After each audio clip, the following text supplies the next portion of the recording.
Bienvenidos a este nuevo video. Vamos a continuar con el curso de Android Studio. Si no has visto ninguno de los videos anteriores, te los dejo acá en la parte superior en la i de información, para que los veas ahí completitos y te hagas un máster en esto del Android Studio.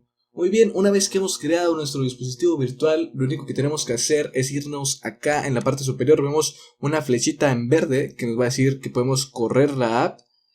También podemos usar atajo por teclas, pero en esta ocasión simplemente vamos a dar un clic sobre esta flechita verde. ¿Dónde nos va a correr la aplicación? Pues en el dispositivo que está marcado aquí. Este dispositivo fue el que creamos en el video anterior, que puedes checarlo. Damos clic sobre esta querida flecha y nos cargará nuestra aplicación en el dispositivo.